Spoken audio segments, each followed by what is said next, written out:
আমরা যারা নতুন সোশ্যাল মিডিয়ায় আসি ভিডিও পোস্ট করার জন্য বা লোকের ভালোবাসা পাওয়ার জন্য, লাইকস পাওয়ার জন্য, তো আমি তাদেরকে উদ্দেশ্য করে আজকে এই ভিডিওটা বানাচ্ছি যে আমরা যারা নতুন সোশ্যাল মিডিয়ায় এসেছি ভিডিও বানানোর জন্য, তো আমাদের নতুনদের সাথে একটা খুব বড় প্রবলেম হয়, জানো তো? সেটা হচ্ছে আমরা যখন ভিডিও পোস্ট করি না, তখন ভিউজ আসে না ঠিকঠাক, কমেন্টস আসে না ঠিকঠাক, লাইকস আসে না ঠিকঠাক, আসেই না। এবার কিছু ক্ষেত্রে জিরো, এবার কিছু ক্ষেত্রে টুকটাক মানে অল্প স্বল্প চলে আসে, এবার কিছু ক্ষেত্রে আসে না। সেই সময় এমন অনেক মানুষ আছে, এমন অনেক নতুন মানুষ আছে, ডিমোটিভেট হয়ে যায়। তারা এটাই মনে করে নেয়, না সোশ্যাল মিডিয়ায় আমার দ্বারা কিছু হবে না, বা সোশ্যাল মিডিয়ায় ফালতু সময় নষ্ট, এর থেকে অন্য জায়গায় সময়টা কাজে লাগাই।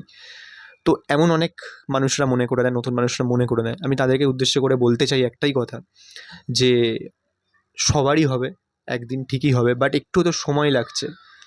এই সময়ের সাথে আমরা যদি ঠিকঠাক সোশ্যাল মিডিয়ায় কাজ করতে পারি, ভিডিও বানাতে পারি, আর এই সময়ের সাথে আমরা যদি ঠিকঠাক নিজের ধৈর্যটা রাখতে পারি, তাহলে একদিন ডেফিনেটলি হবে। কেউ আটকাতে পারবে না। এখন মানুষ চেনে না, নতুন আমরা, মানুষ ঠিকঠাক জানে না আমাদেরকে, তাই জন্য হয়তো আমাদের ভিউজ কম আসে, লাইকস কম আসে, সব কিছু কম আসে। বাট যখন চিনবে, মানে আমরা সময় লাগবে একটু, তার জন্য চিনতে সময় লাগবে, জানতে সময় লাগবে।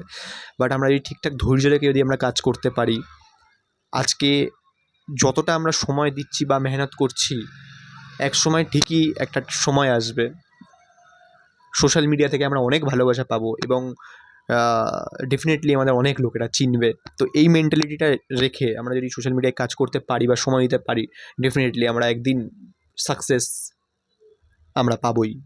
তো সাকসেস পেলে কেউ আটকাতে পারবে না। তাই জন্য ধৈর্য রেখে সোশ্যাল মিডিয়ায় নামাটা দরকার, আমার মতে এটাই বলে। Thank you.